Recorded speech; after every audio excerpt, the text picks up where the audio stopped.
You went silent, not because you stopped caring, because you finally understood that caring was the problem.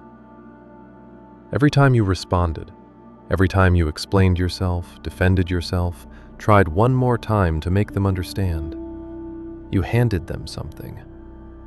Not a conversation, a door. And they walked through it every single time. And you were back inside something you had spent months trying to leave. The no contact rule is not about punishment. It is not about being cruel. It is not about winning. It is about something far more important than any of those things. It is about understanding what contact actually does to you, at the level of your nervous system, your sense of reality, your ability to heal, and making a decision based on that understanding. And by the end of this video, you are going to understand exactly why going silent is not running away. It is the most powerful thing you will ever do. Stay until the very end, because the last section of this video is something nobody tells you about no contact. Something that happens inside you, quietly, slowly, without announcement, that is more important than anything they will ever do or say in response to your silence. Let me start with a moment you will recognize. It has been weeks, maybe months. You have been doing well, better than you expected. And then something arrives. A text, an email, a voicemail, a message through someone you both know. And it does not matter what it says exactly. What matters is what happens inside you the moment you see it. Your heart rate changes. Your stomach moves. Your mind, which had finally started to find some quiet, is immediately full of them again. All the progress, all the distance you had carefully, painfully built, gone in the time it takes to read one sentence. That moment, that specific physiological hijack, is not weakness. It is information. It is your nervous system showing you exactly what contact does. And understanding that, really understanding it at the level of your body, not just your mind, is where no contact begins. Not as a rule someone told you to follow, as a choice you make because you finally understand what you are choosing between. Let me tell you what is actually happening when a narcissist makes contact. It is not a reach out. It is a recalibration attempt. When a narcissist loses control of someone, when that person goes quiet, stops responding, stops being available, something in them requires restoration of that control. Not because they miss you, not because they love you, because the dynamic requires maintenance. Because you were a source, and sources do not get to simply stop. So the contact comes, and it arrives in whatever form is most likely to work on you specifically, because they know you, they have studied you, they know what makes you respond. For some people, it is anger, the message that provokes, accuses, threatens. Because anger pulls a response almost automatically, because it feels wrong to not defend yourself. For some people, it is need, the message that is broken, desperate, in crisis, because your nervous system is trained to respond to their distress, because leaving someone in pain feels impossible. For some people, it is love, the message that sounds like the person you fell for, the one that reminds you of the beginning, the one that makes you wonder if maybe this time. And for some people, it is guilt, the message that positions your silence as cruelty, that makes your healing look like a weapon you are using against them. Whatever form it takes, the function is the same, to get you back inside the dynamic. And every response you give, no matter how small, no matter how firm, no matter how clearly it says, "Leave me alone," tells them the door is still there, and they will knock again. Now, here is the midpoint of this video, and I need to stop here and speak to you directly, because I know what is happening inside you right now. You are thinking, but what about closure? What about the things I never got to say? What about the explanation I deserve? What about saying goodbye properly? I need to tell you something about closure. They cannot give it to you. Not because they are withholding it, because they do not have it. Closure requires someone who can acknowledge what happened, who can hold their own accountability without it feeling like a demolition of their entire self, who can give you the honest conversation that would let you walk away with something resolved. They cannot do that. What they will give you instead is another conversation that leaves you more confused than when you started. Another version of events that sounds nothing like what happened. Another experience of bringing something real into the room and leaving with nothing but new wounds. The closure you are waiting for from them will never come because they cannot produce it. The only closure available to you is the one you build yourself, in the silence. And here is what silence actually does. The first thing silence does is stop the input.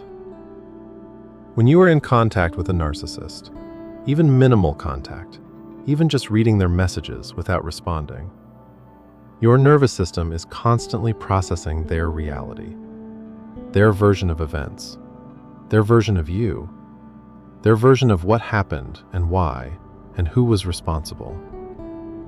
And your brain is working constantly, exhaustingly, to hold your own version against theirs, to maintain your sense of what is real when someone is consistently offering you a replacement reality. That is cognitively and emotionally expensive beyond what most people understand. When the input stops, when their voice, their messages, their version of reality stops entering your system, something begins to happen that cannot happen any other way. Your own reality starts to return. Slowly, quietly, without announcement. But it returns. The second thing silence does is let your nervous system remember what baseline feels like. You have been in a state of heightened alert for months, possibly years, monitoring their mood, reading the atmosphere, anticipating the shift, managing the fallout. Your nervous system has been running at a level of activation that it was not designed to sustain indefinitely. And it cannot begin to come down while the source of that activation is still present. No contact is not just emotional distance. It is physiological recovery. It is your body beginning, slowly, with many setbacks, to remember what it feels like to not be in a constant state of preparation for something to go wrong. The third thing silence does is give you back your perception.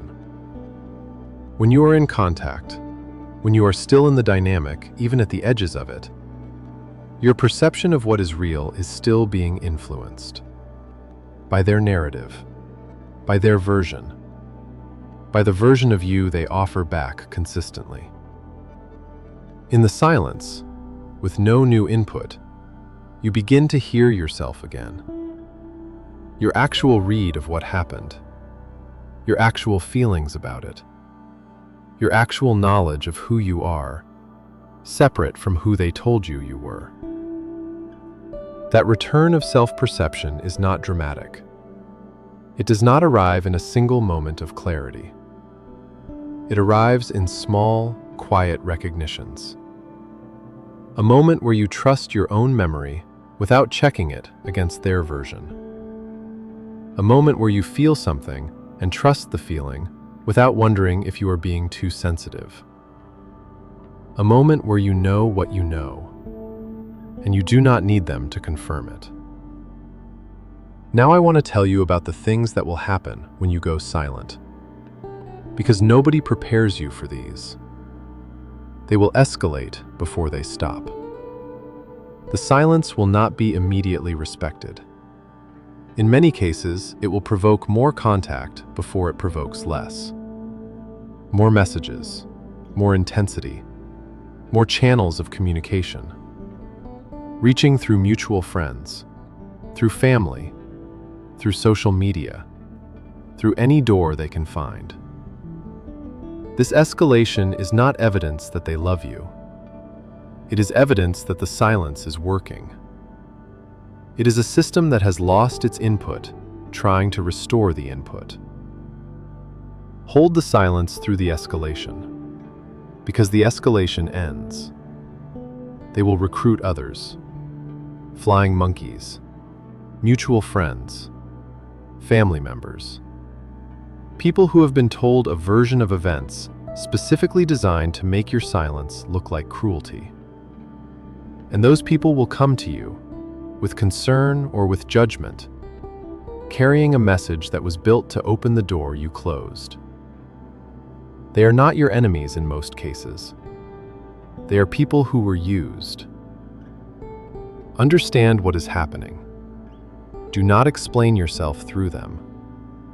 Do not send a message back through them. Hold the silence. They will attempt the soft return after the escalation, after the flying monkeys, after the guilt campaigns. Often comes something quieter, something that sounds like the person you first knew, something that sounds like change, something that sounds like maybe. This is the most dangerous moment of no contact. Not the angry messages, not the guilt campaigns. This. Because this one speaks directly to the part of you that loved them, that still loves what you believed they were, that wants the story to end differently than it is ending. Hold the silence. Not because they cannot change, but because change, real change, takes time and consistency that cannot be demonstrated in a message. And you need your healing more than you need to witness their potential. And now, the thing I promised you, the thing nobody tells you about no contact. Here it is. At some point in the silence, you will not be able to tell you exactly when something shifts. The shift is not dramatic. You do not wake up one morning healed, but you notice something. You went an hour without thinking about them. Then a morning. Then you had an entire conversation with someone you love and their name did not come up once, not even in your mind. And then, quietly, without ceremony, you realize something.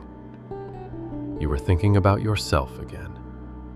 Your life, your actual daily experience, what you want, what you feel, what you are building. Not as a reaction to them, not as a recovery from them, as itself. Your life as itself. That moment, that specific, quiet moment of being present in your own life without them at the center of it.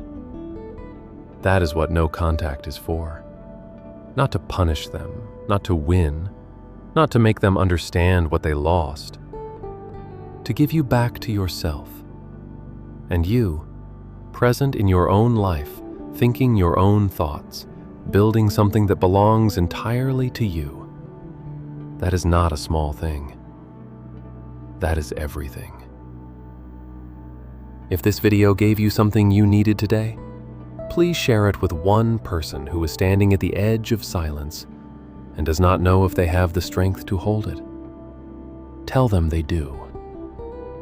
Subscribe, because this channel exists to give you the understanding that makes the hard choices make sense. I will see you in the next one.